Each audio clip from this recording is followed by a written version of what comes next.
बिस्मिल्लाहिर्रहमानिर्रहीम। अस्सलामु अलैकुम वरहमतुल्लाहि वबरकातुहू।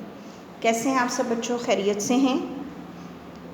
आज का सबक शुरू करने से पहले दुरूद शरीफ पढ़िए और इल्म में इजाफ़े की दुआ पढ़िए। आज हम इक़रा उर्दू से थोड़ा सा क़वाइद पढ़ेंगे और फिर उसके मुताबिक हम अमली किताब पर थोड़ा सा काम करेंगे। जी, हुरूफ़ की बदलती हालत।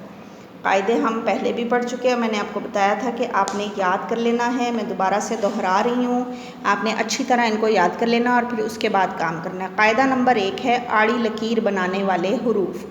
बे का ख़ानदान नून और ये वो हुरूफ़ हैं जो कि आड़ी लकीर बनाते हैं। बे का ख़ानदान नून और ये के बाद अगर लफ्ज़ में जीम के ख़ानदान का कोई हर्फ या मीम और हे में से कोई हर्फ आ जाए तो ये हुरूफ़ बजाय अपनी इब्तिदाई शक्ल इख्तियार करने के एक तिरछी डंडी नुमा शक्ल बनाते हैं, जैसे बजरी, तजर्बा, बहरी, बुखार, तुम्हारा, समर, बहुत, निजात, यहाँ। ठीक है, इस कायदे को आपने ज़हन नशीन रखना है और उसके बाद आपने अमली किताब सफ़ा नंबर 16 पर हुरूफ़ की बदलती हालत है, यहाँ पे यही कायदा नंबर 1 इस्तेमाल करना है जो आपने अपनी इक़रा उर्दू में पढ़ा है। उसी के मुताबिक कायदा नंबर 1 के मुताबिक मंदरजा ज़ैल हुरूफ़ को जोड़कर लफ्ज़ बनाइए। जी, 3 हुरूफ़ मैं आपके सामने जोड़ूंगी, बाकी का इंशाल्लाह आप अपना होमवर्क में करेंगे। लफ्ज़ क्या हैं? बे, हे, अलिफ, दाल, रे। जी, यहाँ आपने पढ़ा था कि बे के ख़ानदान नून और ये में अगर लफ्ज़ जीम आ जाए या मीम और हे में से कोई आ जाए तो ये बे जो है वो अपनी इब्तिदाई शक्ल बरकरार नहीं रखेगा बल्कि तिरछी डंडी नुमा शक्ल इख्तियार करेगा। तो ये हम यहाँ पे बे की तिरछी डंडी बनाएंगे, यहाँ से हे बनाते हुए अलिफ को साथ जोड़ेंगे। ठीक है, दाल और रे को हम अलग अलग लिखेंगे। ये बन गया बहादुर। ठीक है, उसके बाद अगला लफ्ज़ है बेचे बच पे नून पन, बचपन। तो यहाँ भी जीम के ख़ानदान का से है तो बे के बाद आ रहा है, इसलिए ये तिरछी डंडी बनाएगा बे यहाँ से। फिर ये हमने चे की छोटी शक्ल बनाई, फिर यहाँ हमने पे की छोटी शक्ल बनाई और उसके बाद हमने नून साथ जोड़ दिया, ये हो गया बचपन। उसके बाद है तिजारत। जीम के ख़ानदान से पहले हमने ते को जोड़ना है, तिरछी डंडी बनाई, फिर हमने ये जीम बनाया। उसके बाद अलिफ़ है तो अलिफ़ साथ जोड़ेंगे, रे को अलग लिखेंगे और ते भी अलग लिखेंगे, तिजारत। ठीक है, इस तरह से आपने तमाम हुरूफ़ को जोड़कर लफ्ज़ बना लेना है, ये आपका काम है। उसके बाद हम पढ़ रहे हैं कायदा नंबर 2। कायदा नंबर 2 क्या था? यकसर शक्ल बदलने वाले हुरूफ़, दाल, डाल और ज़ाल। जी, ये हुरूफ़ जब किसी लफ्ज़ के शुरू में आते हैं तो तन्हा लिखे जाते हैं और अपनी असल हालत में बरकरार रहते हैं, जैसे दवात, ढोल, ज़ख़ीरा। शुरू में हैं तो अलग लिखे और अपनी असल शक्ल में, लेकिन जब ये हुरूफ़ अपने से बाद आने वाले हुरूफ़ से मिलते हैं तो बजाय ऊपरी हिस्से के गोल होने के उनकी कमर सीधी हो जाती है, या दूसरे अल्फाज में अपनी शक्ल बदल कर रे की शक्ल इख्तियार कर लेते हैं, जैसे सद, मद, लड्डू, लजीज़। यहाँ पे ज़ाल सीधा हो गया, डाल सीधा हो गया, दाल सीधा हो गया, दाल सीधा हो गया। ठीक है, अपनी गोलाई उन्होंने छोड़ दी जब ये अपने से पहले हर्फ के साथ जुड़े। तो यही काम हमने अपनी अमली किताब सफ़ा नंबर 17 में कायदा नंबर 2 को जहन में रखना है।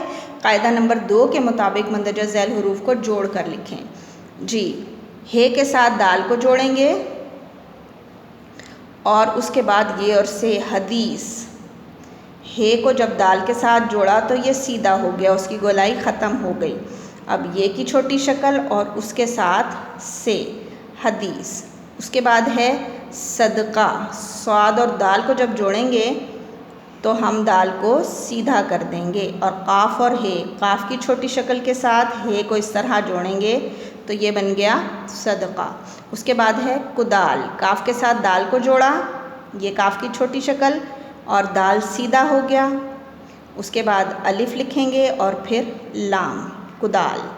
ठीक है, इस तरीके से आपने बाकी तमाम हुरूफ़ को जोड़कर लिखना है। अब इसके बाद है हमारा कायदा नंबर 3। शोशे या दंदाने वाले हरूफ वो होते हैं सीन और शीन। सीन और शीन अपने अंदर 3 शोशे रखते हैं, ख्वाह ये हरूफ अकेले लिखे जाएं या किसी हर्फ के शुरू, दरमियान या आखिर में आएँ। इनके शोशे या दंदाने 3 ही होंगे। जैसे ये देखें, लफ्ज़ के शुरू में पूरे पूरे दंदाने हैं, सीसा सागर। लफ्ज़ के दरमियान में महसूस मुसरत, यहाँ 2 दंदाने मौजूद हैं और तीसरा रे में ज़म हो जाता है। उसके बाद प्यास तदरीस, यहाँ भी पूरे दंदाने हैं। शीन के भी शायर, शहतूत, कश्मीर, मशहूर, पाश, दिलकश। ताहम अगर सीन या शीन में से कोई हर्फ रे, ड़े, जे, ये से पहले आए तो उस वक्त उनके शोशे या दंदानों की शक्ल तब्दील हो जाएगी और बजाय दंदानों के एक सीढ़ी की शक्ल बन जाएगी, जैसे सर, शर, सड़ वगैरह। ठीक है, यहाँ पे 2 दंदाने मौजूद होंगे और तीसरा रे में चला जाएगा और सीढ़ी की शक्ल में लिखा जाएगा। अब यही कायदा नंबर 3 को आप जहन में रखेंगे और यहाँ पे हम अमली किताब में सफ़ा नंबर 18, यहाँ पर हम कायदा नंबर 3 के मुताबिक मंदरजा झैल हरूफ को जोड़कर लफ्ज़ बनाएंगे। जी, काफ, शीन, मीम, ये, रे, कश्मीर। जी, काफ छोटी शक्ल काफ की, उसके बाद शीन के 2 दंदाने और तीसरा उभार में ले जाएंगे। उसके बाद मीम को जोड़ेंगे यहाँ पे और फिर ये और रे, कश्मीर।